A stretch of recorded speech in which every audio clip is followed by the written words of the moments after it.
Greetings, fellow cooks, bakers, and food lovers, to another edition of The Blind Kitchen with me, Nicole, and our camerawoman, Lauren. Yay! Hi!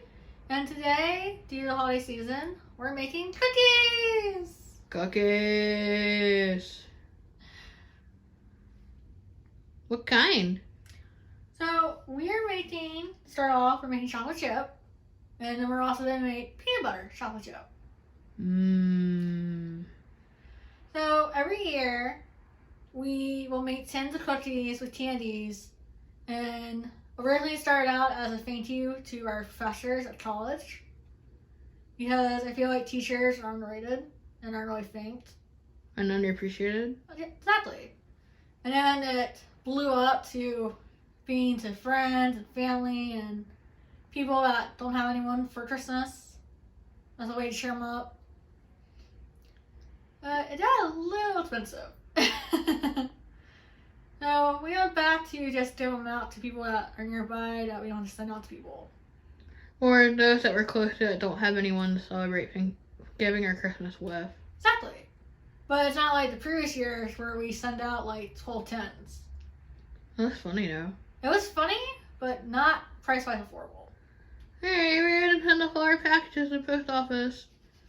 There's so many. But we always had one extra tin for the ladies working at the post office as a thank you. Some of the ingredients for the recipe, we used the recipe from Toll House. And if anyone's a Friends fan like we are, you know this restaurant episode? Nestle Tolle. Who? Nestle Tolle. Nestle Toll House? Like, I'm gonna spend a whole day experimenting baking throughout this recipe, and it's on the back of the chips bag.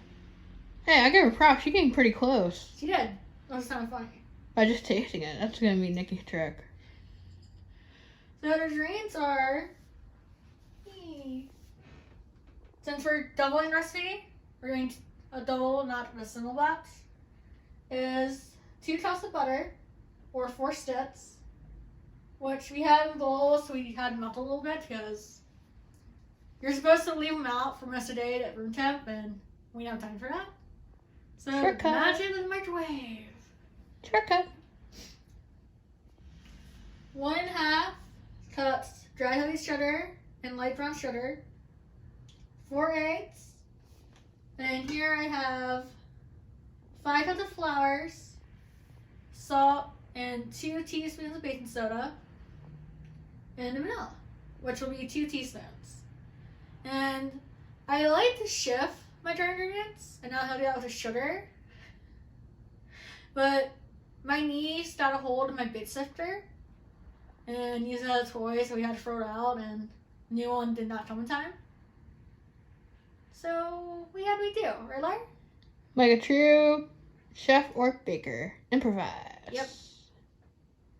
Or work with what you got. Exactly. And then for chips, we have semi-sweet and white. So what do you hit it if they don't like white chocolate? There's other kind of chips. We got semi-sweet and white, but sometimes we'll get peanut butter, dark chocolate. We have caramel ones now too. They have caramels, they have butterscotch. Ew. They have peppermint. They have milk chocolate. I think you covered them all. Yeah. And they also have minis. Or some people what to do is they'll buy the chocolate chunks and all that instead of chips. But you gotta make your cookie bigger or thicker in the whole, yeah. Otherwise it'll keep out. Some people will make cookies individual to make a cookie bar. And I feel like the chunks work better for that than actual cookies. Light bulb. No. We made it before. That did not turn out well. Okay. But then Lauren's like, time for lunch, she'll do it. And so first step is take your bowl. I like using this big silver one for contrast. I wish we had different color contrast bowls for the other ingredients, but I learned how to make do what you got. Hey, Santa. And the recipe calls for you to cream together your sugars and butter, but this bowl isn't deep enough to cream it without making a giant mess. And I don't want that. There's flour, sugar everywhere. What I mean by giant mess is that when the one time I tried doing the whole trimester to cream it, it went all over the wall, all over the letters, cronets, it went everywhere. I didn't see it. Yeah. So I don't die.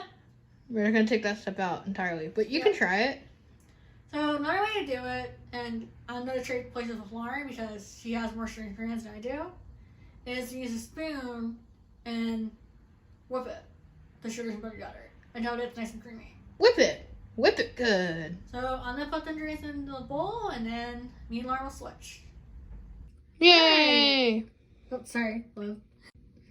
Okay, so thanks to Lauren, our sugars and butter are combined, and you want it to look like wet sand. That's how you know it's well mixed. If you're going to do a spoon, not with a lecture mixture. If you do a lecture mixture, you want it to be nice and fluffy. And usually I use coconut oil or butter. It's a little easier for me to mix, but you can have that at the store. No, I went with butter instead, and hence why Lauren had to mix it for me, because I do not have enough strength in my hands to mix it well. Happy to help.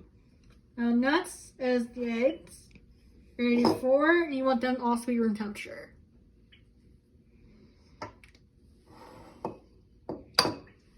Why do you want everything to be at room temperature? What happens if you use it cold? Well, usually because it's cold, it's going to be really hard to mix in and to bind. But if you have it melted, it's also not going to work because it's going to be too warm. What happens when if you take your spoon or electric mixer and you start mixing things up, you're adding to that heat. That's why it's not going to be room temp, so by the time you're done mixing it, it'll be nice and warm. Where if you get your melted or cold, it's not the right temperature. Alright, so after you add in your eggs, you want to mix it in and get it nice and creamy. Yep. And you also want to stir down your sides. So sometimes the powder or dry mixture like still not. The nuts is vanilla. Vanilla always smells good.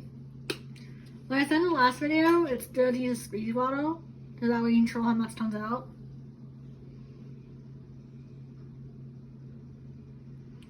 And we're going to do 4 teaspoons, or 1 tablespoon. So what can somebody use if they don't have vanilla? Well, I use vanilla extract, but some people will use actual vanilla bean to make it. Or you can use other extracts like almond, or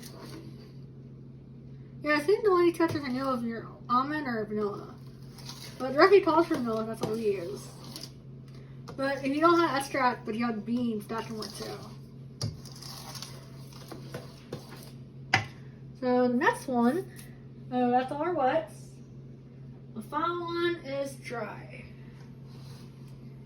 And just do this one a little at a time because as I try flour cloud, it makes that.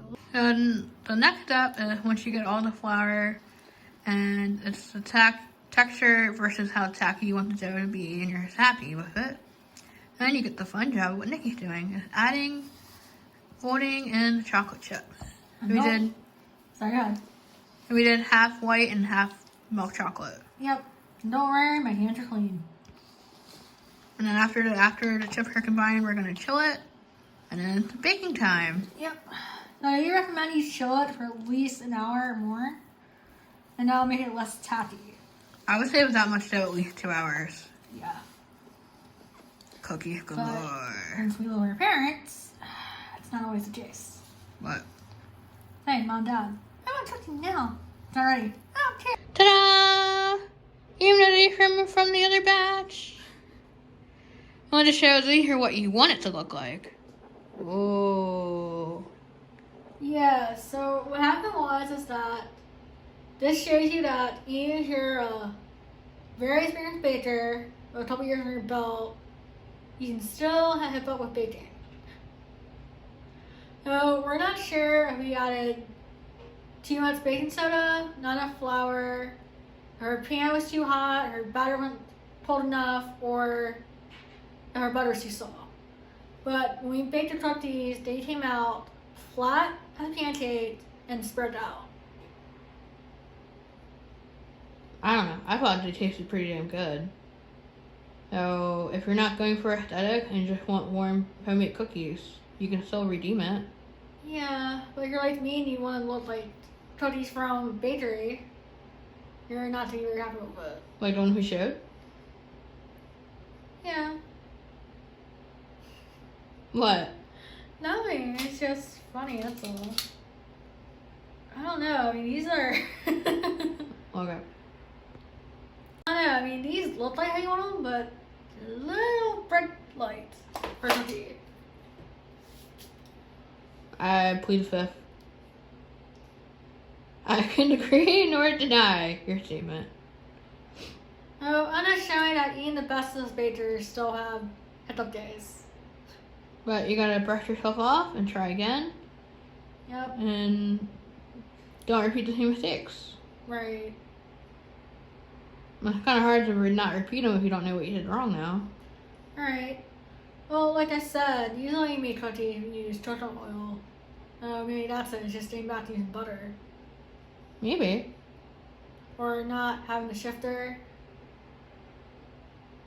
I don't know. I just want to know what caused it. Just so we don't repeat it, right? And if not, you just keep baking.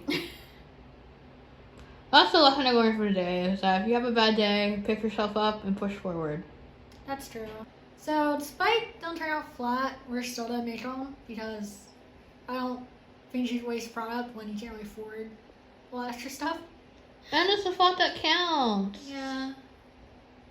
So, like I said, next one we're making is to be peanut butter sugar cookies. Peanut butter! Peanut butter, peanut butter, peanut butter. My favorite. You know someone's excited. And yeah. And hopefully they turn out better than these do. And Lauren's still trying to talk me out of the fact that I didn't fail. And I feel like it. So, until that video, I hope you guys enjoyed this one. And treat your pot with something new. Bye!